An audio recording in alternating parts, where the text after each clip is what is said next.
मसीयसु में आप सबको सलाम। मैं खुदा उनका शुक्र करती हूँ आज के दिन के लिए और आप सबके लिए। हम जल्दी से अपने टॉपिक को स्टार्ट करेंगे जिसका नाम है कि कभी कभी हम पैसिव होके अपनी बहुत सारी ग्रेटर ब्लेसिंग्स को मिस कर रहे होते हैं।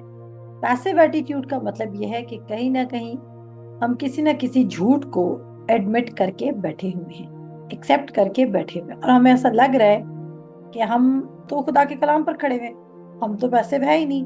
लेकिन ये हमारी बहुत बड़ी गलत फहमी है कि हम पैसिव नहीं। आज अगर कोई भी चीज आपको अभी भी ट्रबल दे रही है और अभी भी आप उसको ओवरकम नहीं कर पा रहे, उसका सबसे बड़ा रीजन ये है कि आप कहीं ना कहीं उस चीज को लेके किसी झूठ के ऊपर सबमिसिव हैं।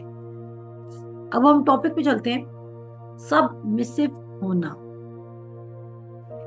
पैसिव होने का मतलब ये भी है, अगर आपके सामने कोई, आपको पता है कि आप किसी चीज को भगा सकते हैं, एक डॉग आपको काटने आ रहा है और आप उसके सामने पैसिव होकर कहते हैं चलो जी कोई बात नहीं, तो वो क्या करेगा? आप उसको सबमिट करें, वो आप पर अटैक कर देगा। अगर वो आपको बाइट करना है तो आप क्या करेंगे? आप स्ट्रेट या तो खड़े हो जाएंगे और उसको अपनी अथॉरिटी दिखाएंगे, या तो बजाय कि वो आपकी तरफ भागने की तरफ आए, आप उसकी तरफ भागना शुरू कर देंगे और वो क्या करेगा? वो समझेगा ये मुझे हिट करने आ रहे हैं, तो वो आपसे भाग जाएगा। लेकिन अगर आप डॉग को इग्नोर करने की कोशिश कर रहे हैं और आप समझ रहे हैं कि इस तरह आप बच जाएंगे, तो ये आपकी गलत फहमी है। पैसिव एटीट्यूड, आज हम कलाम की कुछ स्क्रिप्चर्स देखेंगे कि उनमें लोगों ने पैसिव एटीट्यूड दिखाया या नहीं दिखाया। पैसिव एटीट्यूड से आप कभी भी अपने मिरेकल को रिसीव नहीं कर सकते। आप कैसे पैसिव हो सकते हैं? मे बी आप कुछ ख्यालात को अलाउ करें पैसिव।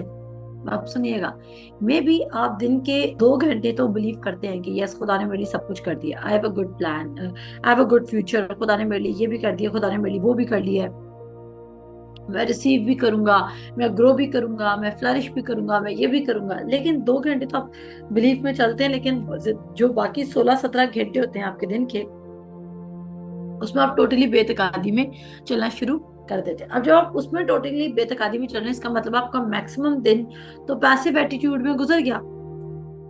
पैसिव एटीट्यूड आपको आपके पर्पस से डेली बेसिस पे दूर लेके जाएगा। मैंने कल भी सिखाया था कि आउटर जो सिम्टम्स हैं उनसे फाइट करने के बजाय उन चीजों से फाइट करें, या आउटर सिम्टम्स या आउटर सरफेस की चीजों को ठीक करने के बजाय जड़ तक पहुंचे कि जड़ से मसला क्या है, कौन सी ऐसी थॉट है जिसने आपको अभी भी कंट्रोल करके रखा हुआ है, कौन सा ऐसा वे है जो आपसे छोड़ा नहीं जा रहा, जो खुदा से कॉन्ट्ररी है। और बजाय कि मैं आपको वर्क्स में लेके जाऊं और पहले मैं आपको कहूं कि आप कुछ ऐसा कर रहे हैं जिसकी वजह से आप रिसीव नहीं कर रहे, मैं आपको ये बताना चाहती हूँ कि आप ऐसा कुछ कर नहीं रहे। आपका हर एक्शन आपकी किसी थॉट का रिस्पॉन्स है। ये लिख लीजिए सब, लिख लीजिए सब। आपका हर एक्शन आपकी किसी ना किसी थॉट का रिस्पॉन्स है। आपका हर एक्शन का हर काम आपकी किसी ना किसी सोच का रिएक्शन है। मैं मान ही नहीं सकती कि आप कह रहे हैं कि ये मेरी सोच में था नहीं लेकिन मैंने कर दिया। अगर वो चीज आपकी सोच में थी नहीं तो आप कर नहीं सकते। अगर आपको पहले से किसी पे गुस्सा नहीं है तो आप कैसे कत्ल कर सकते हैं? ऐसे नहीं आप कर सकते। अगर आपको पहले से किसी पे गुस्सा नहीं, आप कैसे थप्पड़ मार सकते हैं? अगर आपको किसी पर पहले ही दुख नहीं है तो आप उसकी कैसे हेल्प कर सकते हैं? सो जो भी आपकी थॉट्स हैं वो ड्राइव हो रही हैं, सॉरी वो एक शक्ल ले रही हैं एक्शन की। अब बजाय कि मैं आपको ये कहूं कि यार तुम ये काम गलत करते हो इसलिए तुम्हारी जिंदगी में ये वाली ब्लेसिंग नहीं आ रही, मैं क्या करूंगी? मैं उस गलत काम की जड़ तक जाऊंगी कि आप वो गलत काम क्यों करते हैं, और उसकी जगह जब आप जानते हैं कि सही काम कुछ और है, आप वो क्यों नहीं कर रहे। कितनों को ये बात समझ आई है? बजाय कि मैं आपके वर्क्स को करेक्ट करना शुरू करूं, बजाय कि मैं आपके कामों को गीत मिलाना शुरू करूं, मैं आपके कामों को ठीक करना शुरू करूं, मैं आपको ये बोलना शुरू करूं कि आप ये ठीक नहीं करे, वो ठीक नहीं करे, ये ठीक नहीं करे, मैं क्या करूंगी? मैं आपकी उस सोच तक पहुंचूंगी जो जड़ है, जो आपको वो काम करने को कह रही है जो आप कर रहे हैं, बजाय कि आप वो काम करें जो आपको करना चाहिए। डू व्हाट इज नेसेसरी, वो मत करें जो आप कर सकते हैं, बल्कि वो करें जो करना जरूरी है। और क्या होगा?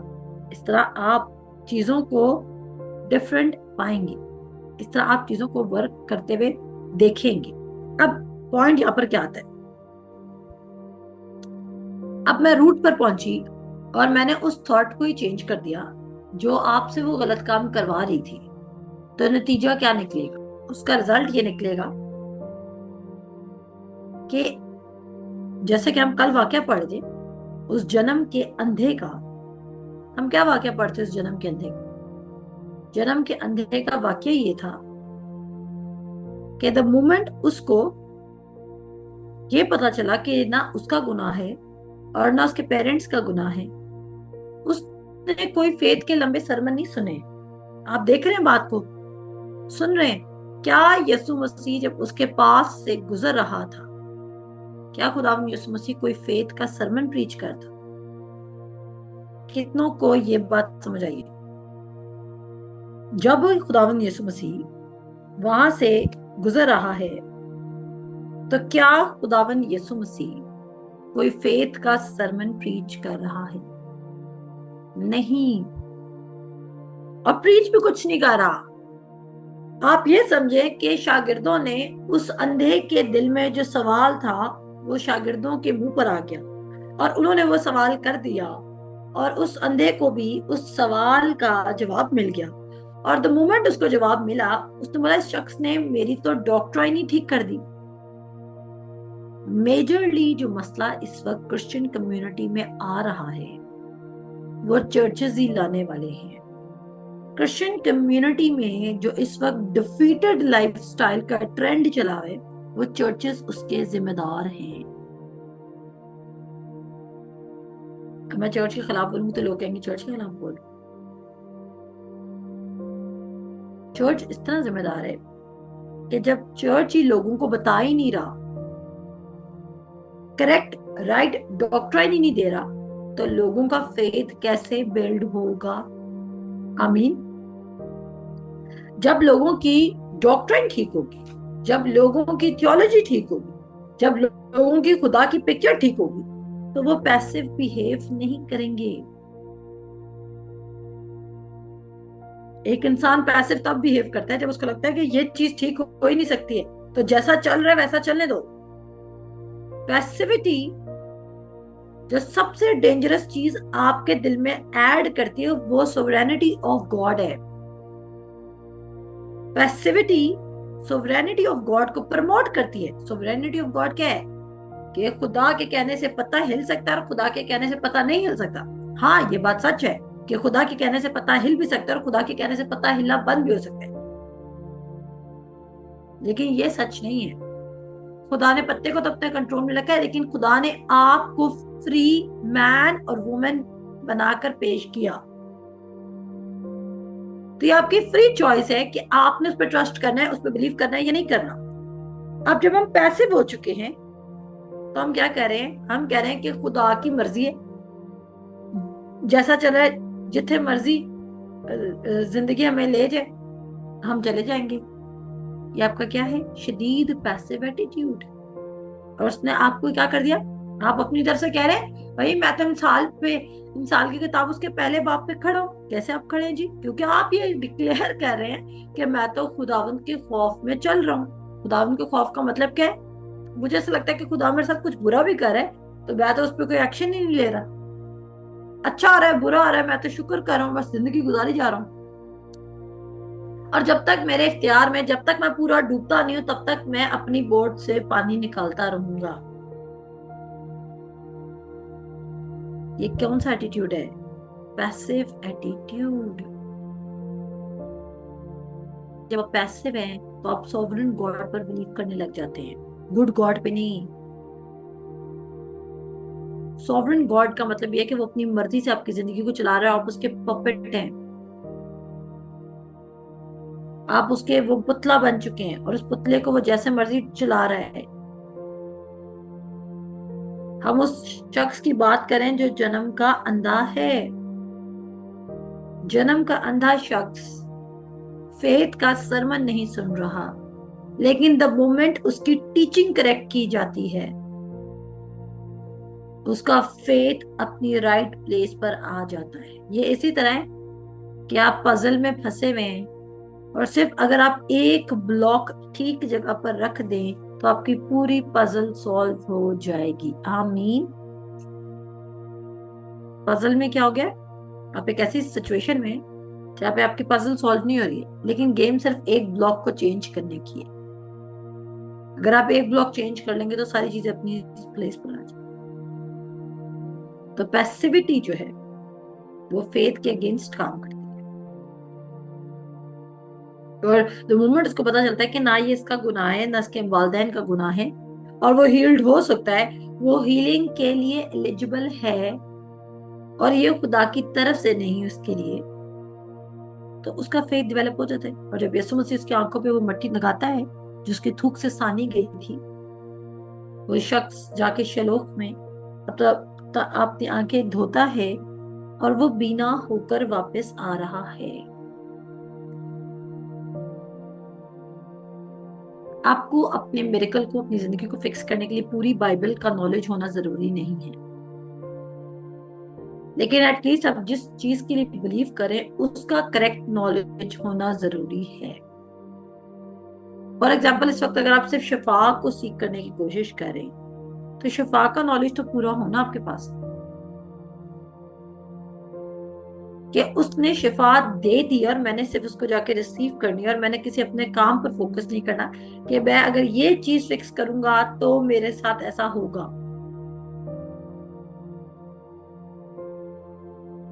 और ये मत समझें कि अगर आप एनिमी को, मैं फिर कहूंगी, अगर आप शैतान को इग्नोर करें तो वो आपसे भाग जाएगा। उसका मुकाबला करो तो वो तुमसे भाग जाएगा। उसका मुकाबला कैसे करेंगे? अपनी डॉक्ट्राइन को ठीक करके, ख्यालात को ठीक करके, पैसिव एटीट्यूड को नो कह के। उसे फर्दर चलते हैं और अगर हम देखें जहां पर वो कश्ती में तूफान आ जाता है, यसु भी बैठा हुआ है और शागिर्द भी बैठे हुए हैं। शागिर्द काफी देर तक पानी खुद निकालने की कोशिश कर रहे हैं, निकालने की कोशिश कर रहे हैं। आखिरकार जब सेकंड टायर्ड हो जाते हैं तो यीशु मसीह कहते हैं, तू देख नहीं रहा क्या हम मरे जाते हैं? तू देख नहीं रहा? और सेम एटीट्यूड हमारा भी है कि हम उसको कह रहे हैं कि तू देख नहीं रहा, क्योंकि हम समझते हैं कि अगर वो देखते हुए भी हमें इस परेशानी से नहीं निकाल रहा तो इट मीन्स वो हमें परेशानी में से निकालने में इंटरेस्टेड नहीं है। आप खुदा पर ये बर्डन थ्रो कर रहे हैं कि हम परेशानी में आ चुके हैं, अगर तू निकाल सकता है तो निकाल दे। बात वही नहीं आ गई सिको फॉल्सी वाला, जिसके बेटे के अंदर बदलू थी और वो कहता है अगर तू कुछ कर सकता है तो कर दे। क्या बात सेम नहीं आ गई? कैसे बोला अगर तू कुछ कर सकता है तो कर दे, लेकिन यीशु मसीह क्या कह रहा है? मैं कुछ कर सकता हूं? आप पढ़िएगा, वहां पे एक्सक्लेमेशन मार्क है। जब हम इंग्लिश पढ़ते थे बचपन में, उसमें जब हम ग्रामर का हिस्सा पढ़ते थे तो एक्सक्लेमेशन मार्क हम वहीं लगाते थे जहां पर हमें पीछे वर्ड पे एम्फेसाइज किया होता था, जैसे हुर्रे, ऊंचा बोला। तो मैं बिलीव करती हूँ उसको वहां पे जो एक्सक्लेमेशन मार्क लगाया है वो यही होगा कि क्या मैं कुछ कर सकता हूं? उससे हैरान होके पूछो। अब ये इसी तरह है कि मेरे पास कोई स्टूडेंट आता है, वो पेपर देता है, मैं टीचर हूं उसकी, और वो पेपर अटेम्प्ट नहीं करता है। सुनिएगा, वो पेपर देता ही नहीं है और वो मुझे कहता है कि आप कुछ कर सकती हैं कि हम पास हो जाए, तो मेरा रिएक्शन क्या होगा? मैं कहूंगी क्या मैं कुछ कर सकती हूँ? क्योंकि उसने पेपर दिया ही नहीं। और वहां पर यीशु मुझसे कह रहे क्या मैं कुछ कर सकता हूँ? जो इत्तेकाद रखता है उसके लिए सब कुछ मुमकिन है। कहीं आपके फेथ को आपका पैसिव एटीट्यूड, रॉन्ग डॉक्ट्राइन तो कंटेमिनेट नहीं कर रहा। और मैं बताना चाहती हूं, मैंने अपनी जिंदगी में कुछ प्रिंसिपल्स रखे हैं। Not every preacher that is on YouTube is giving the pure message of grace. आप बहुत इजीली, आपको पता भी नहीं चलेगा कि कैसे आप लीगलिज्म में वापस गिर जाएंगे। लिटियों के खत उसके 3 बाप मुझसे कहा कि यार तुमने रूह को ईमान के वसीला से रिसीव नहीं किया था, तो फिर दोबारा कामों में क्यों जा रहे हो? पैसिव एटीट्यूड का मतलब ये है कि कोई सोच आपकी करेक्ट की जाएगी।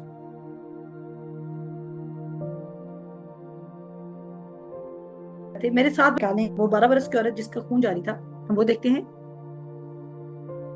और उसके बाद हम देखते हैं कि हमने कैसे इसकी अंडरस्टैंडिंग, आपको सारा नहीं पढ़ाऊंगी क्योंकि वो आप सबको याद है, बस उसमें से 1-2 लाइन पढ़ेंगे हम।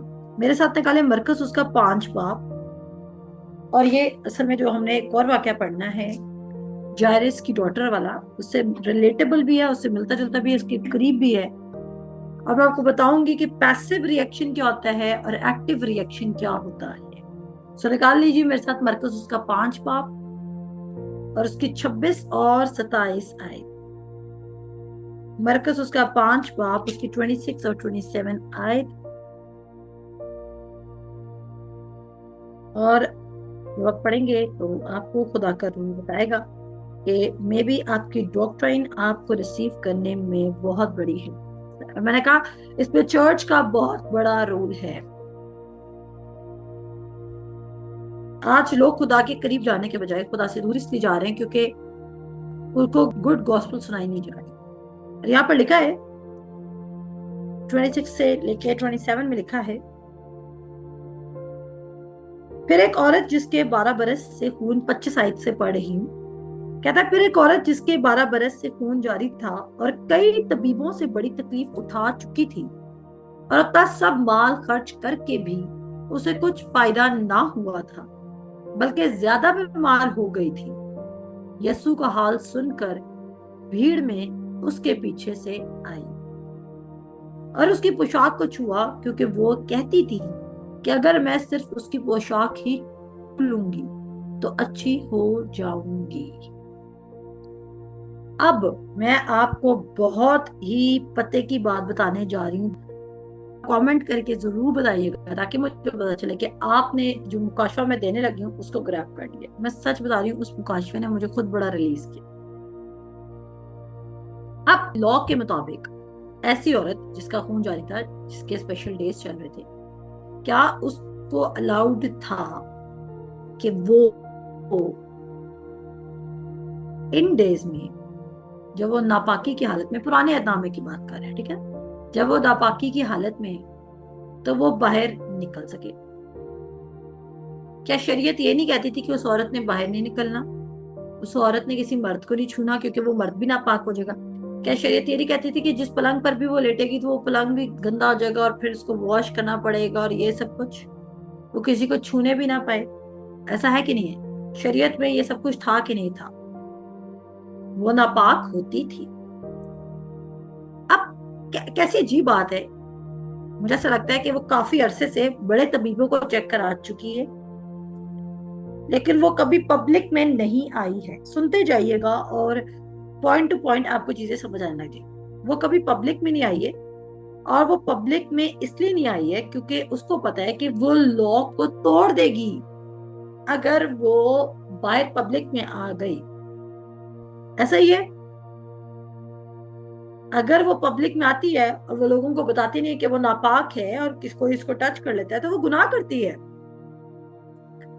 इमेजिन कीजिए वो 12 साल से लॉ पर चल रही है, 12 साल से वो शरीयत के मुताबिक पब्लिक में नहीं आई है, वो सिर्फ छुपकर तबीबों के पास जाती होगी कि वो अच्छी हो जाए।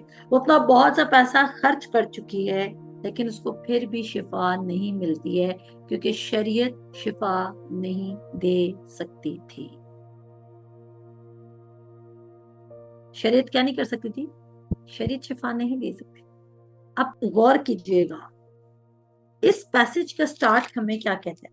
कहता है फिर एक औरत जिसके 12 बरस से खून जारी था, कई तबीबों से बड़ी तकलीफ उठा चुकी थी और अपना सब माल खर्च करके भी कुछ फायदा ना हुआ था, बल्कि ज्यादा बीमार हो गई थी। एक औरत है, 12 साल से तकलीफ में है और 12 साल से लॉ के मुताबिक बाहर भी नहीं आ रही है, लेकिन वो फिर भी हील नहीं हो रही। कहती है लेकिन वो बाहर कब आई? नेक्स्ट वर्स बहुत ही जरूरी मुकाशफा। अगली आयत आपके शरीयत के जो मीनार उनको गिरा देने वाली है। वो बाहर कब निकलती है? यस्सु का हाल सुनकर। हालेलुया।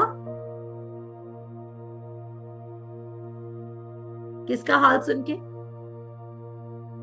उसकी डॉक्ट्रिन कहां से ठीक हो रही है? यस्सु का हाल सुनकर। कितनों को ये बात समझ आई है? वो औरत जो 12 बरस से शरीयत के मुताबिक पब्लिक में नहीं जा रही है, वो यस्सु का हाल सुनकर अपने माइंड को चेंज कर रही है, क्योंकि यस्सु में से उसको फजल नजर आ रहा है और उसका जो पैसिव एटीट्यूड हो चुका था, 12 बरस से बाल भी खर्च कर चुकी थी, अब तो बस मरना ही था। 12 बरस बाद उसके माइंड सेट चेंज हो रहा है और उसके अंदर दोबारा होप आ रही है। कहते हैं यस्सु का हाल सुनकर भीड़ में उसके पीछे से आई। अगर इस वाक्य को एक और जगह पढ़ते हैं कि यहाँ पे थोड़ी क्लैरिटी लिखी, मेरे साथ निकाले मत्ती की इंजील उसका 9 बाब, जल्दी से आगे। मत्ती की इंजील उसका 9 बाब। आपके एक्शन चेंज हो जाएंगे जब राइट वर्ड आपके अंदर चला जाएगा। आमीन। आपके रिस्पॉन्स एक्टिव हो जाएंगे अगर आपके अंदर ट्रू ग्रेस का मैसेज चला गया। कितनों को खुशी हुई और वाकई आज पता चला है कि ये वाकया नई तरीके से हमने पढ़ा है।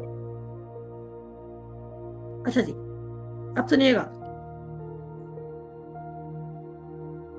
अब यहाँ पर देखते हैं 9 बाब में, और यहाँ पर लिखा है को 20 आयत से पढ़ेंगे। कहता और देखो एक औरत ने जिसके 12 बरस से खून जारी था, उसके पीछे आकर उसके पोशाक का किनारा छुआ। और एक औरत ने जिसके 12 बरस से खून जारी था और अपना सारा माल हकीमों पर खर्च कर चुकी थी। मैं वर्स नंबर 43 में हूं। कहता है यीशु का हाल सुनकर भीड़ में उसके पीछे से आई और उसकी पोशाक को छू, क्योंकि वो कहती थी कि अगर मैं सिर्फ उसकी पोशाक ही छू लूंगी तो अच्छी हो जाऊंगी। इमेजिन कीजिए 12 साल से वो लॉ के मुताबिक बाहर नहीं निकली है। 12 बरस बाद वो यीशु का हाल सुनती है कि वो शिफा दे रहा है और उसको इसका एक्साइटमेंट लेवल ऊपर जाता है और वो कहती है अच्छा मुझे भी शिफा मिल सकती। और वो हाल सुनती है कि वो शख्स तो मेरे पास नहीं आएगा, इसलिए मुझे उस शख्स के पास खुद जाना होगा। और वो क्या करती है? अब आप खुद इमेजिन करें कि जो उसका रिस्पॉन्स है यीशु मसीह का हाल सुनने के बाद, वो एक्टिव रिस्पॉन्स था या पैसिव रिस्पॉन्स था? लिख के बताएं। क्या उसका एक्टिव रिस्पॉन्स था ये कि जैसे उसको यीशु मसीह के बारे में पता चलता है तो वो लॉ को भी भूल जाती है, तो वो कहती है कि मैंने उसकी पोशाक को छू लेना है, मैं उससे बात करूं या ना करूं, मैं उसको अपनी रूटीन बताऊं या ना बताऊं। द मोमेंट वो यीशु का हाल सुनती है, ग्रेस का मैसेज सुनती है, वो एक्टिव हो जाती है और वो ये छोड़ देती है सोचना कि वो उस शिफा को लेने के लिए वो लॉ को ब्रेक करने जा रही है। अब जब वो जाती है और कहते हैं और फिर उसका खून बहना बंद हो गया और उसने अपने बदन में मालूम किया कि मैंने इस बीमारी से शिफा पाई। यीशु ने फियल फॉर अपने में मालूम करके कि मुझसे कुव्वत निकली है, उस भीड़ में से पीछे मुड़कर कहा किसने मेरी पोशाक छुई? उसके शागिर्दों ने उससे कहा कि तू देखता है कि भीड़ तुझ पर गिरी पड़ती है, फिर भी तू कहता है कि मुझे किसने छुआ? उसने चारों तरफ निगाह की ताकि जिसने ये काम किया था उसे देखे। वो औरत जो महसूस करके डरती और कांपती हुई आई और उसके आगे गिर पड़ी और सारा हाल सच सच बता दिया। उसने उससे कहा, बेटी तेरे ईमान से तुझे शिफा मिली, सलामत जा और अपनी उस बीमारी से बची रह। सगा सलामत चली जा और अपनी उस बीमारी से बची रह।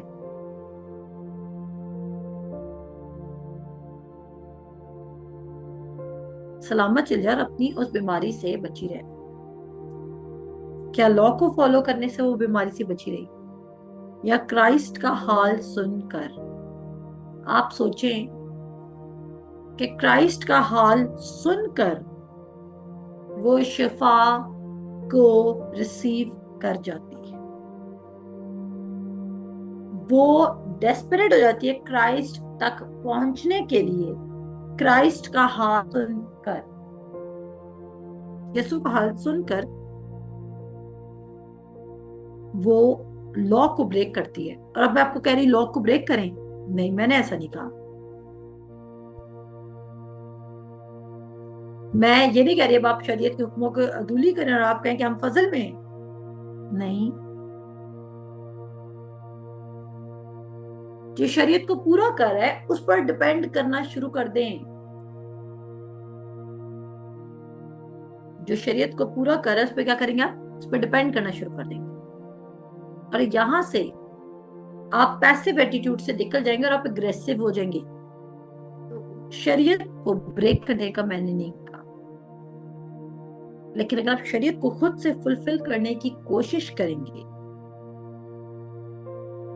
तो आप क्राइस्ट को मिस आउट कर देंगे। अगर वो ये कहती रहती, हाँ मैं उसकी पोशाक को छू तो लूं, लेकिन जब मुझे शिफा मिल जाएगी तब। गौर कीजिए, अगर वो अपनी डॉक्ट्राइन को पकड़े रखती तो वो ये कहती कि मैं उसको कैसे छूं, क्योंकि मैं तो पब्लिक में जा ही नहीं सकती। ऐसा ही है ना?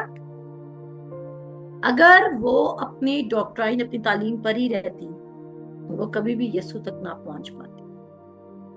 लेकिन यीशु का हाल सुनकर, ग्रेस का मैसेज सुनकर उसका पर्सपेक्टिव चेंज हो चुका है और वो हीलिंग की तरफ बढ़ रही है। और वह एक्चुअली पहले ही रिसीव कर चुकी है, क्योंकि उसका ईमान बिल्ड हो चुका है, क्योंकि उसने गुड न्यूज, गुड टाइडिंग सुन ली हैं। अब देखिए, अब आप कहेंगे कि तुम्हें फिर शरीयत को फॉलो करने से क्या होगा? शरीयत को फॉलो करना आपका फ्रूट होना चाहिए, आपका रूट नहीं होना चाहिए। शरीयत दी इसलिए गई थी कि आपको जब तक यीशु नहीं आ जाता, गलतियों का खत पढ़ लीजिएगा अगर किसी को कंफ्यूजन है। शरीयत इसलिए दी गई थी ताकि जब तक खुदावंद यीशु मसीह नहीं आता तब तक शरीयत आपकी हिफाजत करे गलत कामों से। कहीं ऐसा ना हो कि आप गलत काम कर करके सारे मर जाएं, क्योंकि गुनाह की मजदूरी मौत थी। तो आपको हुक्म देकर कंट्रोल किया गया, लेकिन उसका फ्रूट भी अच्छा नहीं निकल रहा था। फिर एक शख्स आता है जिसका नाम है क्राइस्ट जीसस, और वो पूरी शरीयत को हमारी बिहाफ पे रख लेता है। अब जब वो पूरी शरीयत को हमारे बिहाफ पे रख लेता है तो हम उस पर लीन करेंगे, हम उस पर डिपेंड करेंगे, तो हम पैसिव नहीं रहेंगे। फिर हमें शैतान पर गुस्सा आने लग जाएगा। हम कहेंगे मैं अब मजीद खुदा की खिदमत नहीं करूंगा, क्योंकि मुझे पता है कि खिदमत की वजह से मुझे खुदा ने ब्लेस नहीं करना, मेरे वर्शिपर होने की वजह से खुदा ने मुझे ब्लेस नहीं करना, मेरे कपड़ों की वजह से, अच्छे कपड़ों की वजह से मुझे खुदा ने ब्लेस नहीं करना, मेरे चाल चलन की वजह से खुदा ने मुझे ब्लेस नहीं करना। खुदा ने मुझे क्यों ब्लेस करना है? क्योंकि वो मुझ में खुदावंद यीशु मसीह को देख रहा है। अब आप कहेंगे अच्छा ठीक है, मैं कुछ भी करता रहता हूँ या करती रहती हूँ, क्योंकि खुदा तो मुझ में यीशु मसीह को देख रहा है। हाँ जी, खुदा तो आप में यीशु मसीह को देख रहा है, लेकिन आपकी तमाम बरकत, सुनिएगा, एक्टिव ही तब होते हैं जब आप भी अपने आप को देखने के बजाय यीशु मसीह को देख रहे हैं। खुदा तो आपके अंदर यीशु को देख रहा है, लेकिन आपकी बरकत एक्टिव तब होगी जब आप भी अपने अंदर सिर्फ यीशु को देख रहे हैं। कितनों को ये पॉइंट समझ आया? और तब आप और खुदा का दोनों का सेंटर यीशु बन जाएगा और बरकत खुद ब खुद फ्लो करने लग जाएगी। मैं रिपीट करती हूँ जितनों को समझ नहीं आई, ताकि वो भी समझ लें। सो शरीयत को फॉलो करना आपका रूट इशू नहीं है, वो आपका फ्रूट होना चाहिए। जब आप शरीयत को फॉलो करने को रूट बना लेंगे तो आप बार बार फेल होंगे, क्योंकि आप पूरे हुक्मों को पूरा नहीं कर सकते। यहाँ पर इस औरत ने लॉ को ब्रेक किया, लेकिन फिर भी वो शिफा को रिसीव करी है, क्योंकि उसने लॉ को ब्रेक करना ही करना था। जब वो उसने लॉ को ब्रेक किया तो वो क्राइस्ट तक पहुंची। उससे पहले वो सेल्फ राइटियसनेस में है। जब तक आप अपनी रास्तबाजी पर फोकस्ड हैं, आप यीशु तक नहीं पहुंच सकते। जब तक आप अपनी रास्तबाजी पर फोकस्ड हैं, आप यीशु तक नहीं पहुंच सकते। सीधी सी बात है, आपकी अपनी रास्तबाजी आपको यीशु से नहीं मिलाएगी। आपके अपने काम आपको यीशु से नहीं मिलाएंगे। और अगर उससे नीचे वाले वाक्य पे हम गौर करें, अब यहाँ पर जो है यायर की बेटी, जायरिस की बेटी, यहाँ पर लिखा जब यीशु फिर कश्ती में 21 आयत से पढ़ी हूँ, 5 बाब की 21 आयत में, जब यीशु फिर कश्ती में पार गया तो बड़ी भीड़ उसके पीछे जमा हुई और वो झील के किनारे था। और इबादत खाना के सरदारों में से एक शख्स यायर नाम आया और उसे देखकर उसके कदमों पर गिर पड़ा और ये कहकर उससे कहा कि बहुत मिन्नत की कि मेरी छोटी बेटी मरने को है, तू आकर अपने हाथ उस पर रख ताकि वो अच्छी हो जाए और जिंदा रहे। बस वो उसके पास चला और बहुत से लोग उसके पीछे हो लिए और उस पर गिर पड़ते थे। बीच में ये 12 बरस की औरत का जिसका वाकया हो जाता है, 35 आयत में देखें, वो ये कह ही रहा था कि अभी वो कह रहा है कि जो औरत तेरे माँ ने तुझे अच्छा किया, अभी वो कह ही रहा था, तो क्या होता है, वो ये कह ही रहा था कि इबादत खाना के सरदार के हाथ से लोगों ने आकर कहा कि तेरी बेटी मर गई, अब उस्ताद को क्यों तकलीफ देता है। डॉक्ट्रिन क्या है कि यीशु मसीह तब तक काम कर सकता है जब तक बंदा जिंदा है, लेकिन जब तक हमारी सिचुएशन ओके है तब तक यीशु काम कर सकता है। वो जो बात वो कह रहे थे उस पर यीशु ने तवज्जो ना करके इबादत खाना के सरदार से कहा, सुनिए, यीशु मसीह ने उसकी डॉक्ट्रिन को करेक्ट किया कि तू जिस ईमान से आया है उसी पर खड़ा रहे तो तेरी बेटी अच्छी हो जाएगी।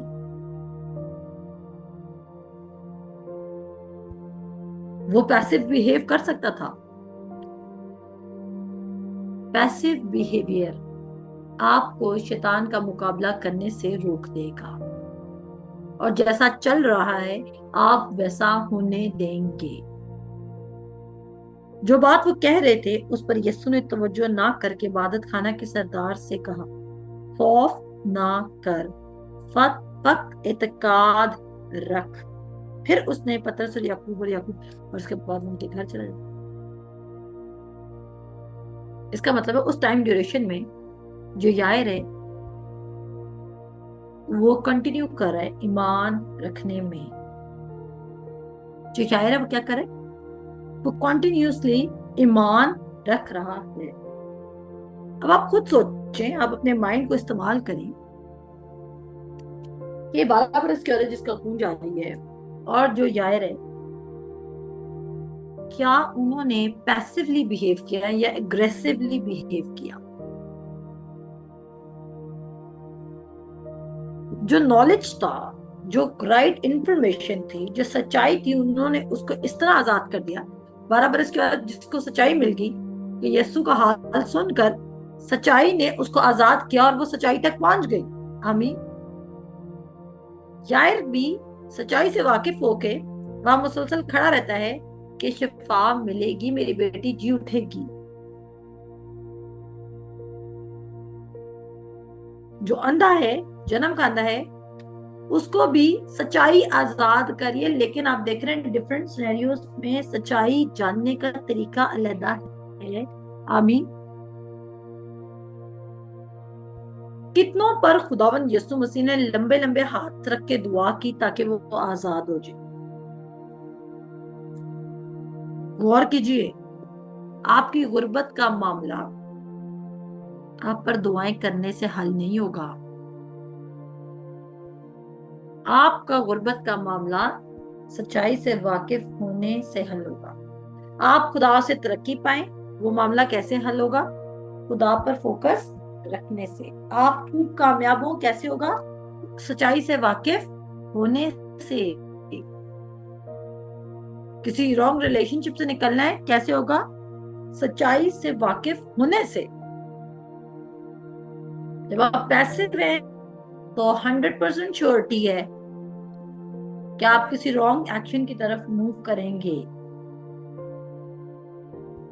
लेकिन जब आप सच्चाई से वाकिफ होंगे तो सच्चाई आपका राइट एक्शन प्रोड्यूस कर देगा और खुद ब खुद आपका चाल चलन, आपका उठना बैठना, आपकी डायरेक्शन चेंज हो जाएगी। आप कहेंगे नहीं, दिस इज नॉट राइट, मुझे ये नहीं करना चाहिए। इसलिए नहीं कि अगर मैं ये नहीं करूंगा तो खुदा मुझे ब्लेस करेगा, नहीं, बल्कि इसलिए क्योंकि ये करना ठीक नहीं।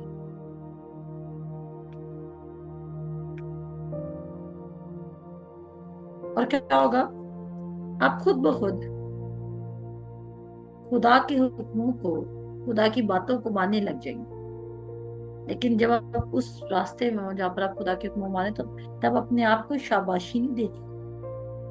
क्योंकि द मोमेंट आप अपने आप को कहेंगे कि मैं तो खुदा के हुक्म मान रहा हूँ, जो कि आप फजल के तहत रहकर आपके अंदर खुदा से मोहब्बत होगी और आप खुदा की बात सुनने लगे, तो मोमेंट आप ये कहेंगे, आप साथ ही अपने आप को फजल से गिरा देंगे। वो कहता है जब तुम कामों की तरफ बढ़ते, रोमियो के खत में क्या लिखा है कि जब तुम कामों की तरफ बढ़ते हो तो तुम फजल से कितना दूर जाके गिरते हो। बहुत दूर जाके आप गिर जाते हैं फजल से। अनमेरिटेड फेवर से आप दूर जाके गिर जाते हैं। आमीन। और मैं बार बार कह रही हूँ कि एक उस्ताद के अंडर रहना ज्यादा जरूरी है, चाहे कि आप मुख्तलिफ उस्तादों को सुने और आप मुख्तलिफ डॉक्ट्राइन्स को इकट्ठा करें। मैंने कहा जरा सी मिक्स्ड गॉस्पेल आपके ईमान में रुकावट बन सकती है। और जो गॉस्पेल है वो पहले ही आपको इस पॉइंट पे खड़ा कर देती है कि तुम रिसीव कर चुके हो और फिर आप उसी अप्रोच से खुदा के पास जा रहे होते हैं। तो इस वक्त नेसेसरी क्या है? गॉस्पेल ऑफ ग्रेस सुनना। नेसेसरी क्या है? ग्रेस का मैसेज सुनना। पैसिविटी क्यों आ रही है? रॉन्ग चीज को एक्सेप्ट करने से, शैतान के किसी झूठ पर सबमिसिव होने से। बिब्लिकल जितने भी मिरेकल्स लिखे हुए आप वहां पर देख सकते हैं कहाँ पे लोग एग्रेसिव है और कहाँ पे लोग पैसिव है। ये मत समझे कि अगर आप लॉन्ग कन्फेशंस करेंगे तो चीजें आपके लिए चेंज हो जाती है। मैं बिलीव हमेशा करती हूँ, मैं हमेशा ये कहती हूँ कि पॉजिटिव वर्ड्स बोले, फेथ बोले, वर्ड बोले, क्योंकि वो आपके दिल पर लिखे जा रहे हैं। लेकिन आपके दिल में अगर नेगेटिव सीड गिरा हुआ है ना, तो उस पर काम करें। उस ट्री को बार बार ट्रिम ना करें, बल्कि उस ट्री को रूट से प्लक आउट कर दें। आमीन।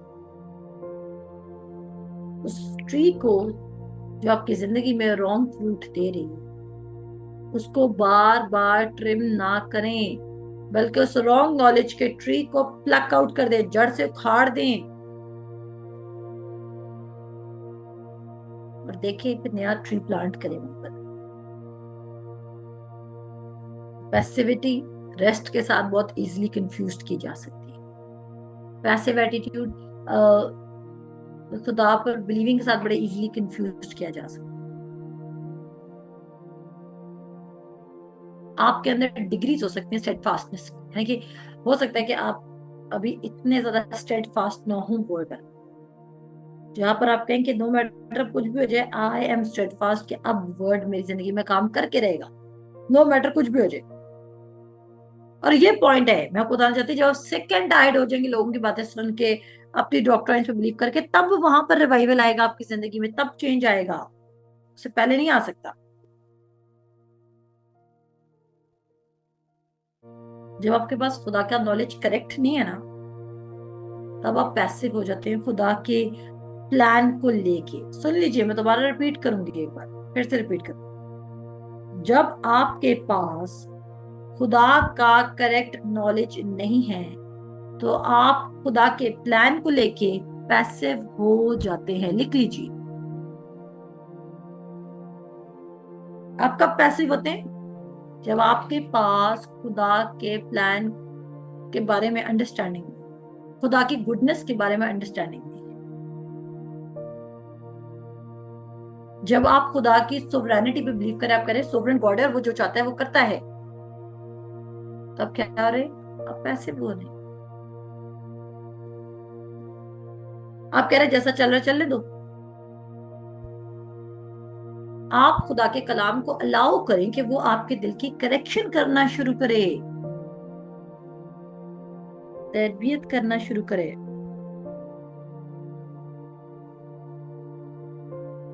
मैंने फिर कहा कि आपको पूरी बाइबल का नॉलेज होना इंपॉर्टेंट नहीं है, लेकिन आज आप जिस मेरिकल पर खड़ा होने की कोशिश कर रहे हैं, उसका नॉलेज, उसका करेक्ट नॉलेज होना जरूरी है।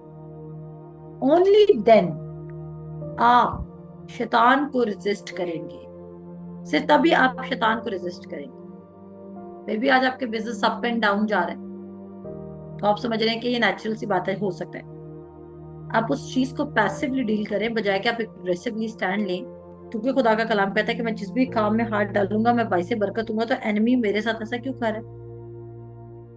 मे बी आपके सिम्टम्स दोबारा आ गए और आप पैसिव हो चुके हैं कि बेबी मैंने ये खा लिया, मैं ऐसे हो गई, मैंने वैसे हो गई, मैंने बेहतियाती कर ली।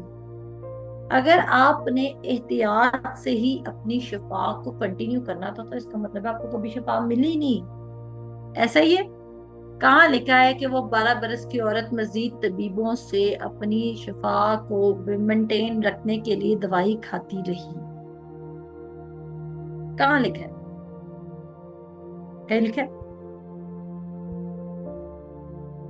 तो बड़ा इजीली आप कंफ्यूज हो सकते हैं। पैसिविटी आपको डिसोबीडियंस की तरफ लेके जाए, पैसिविटी आपको बेतकादी की तरफ लेके जाए।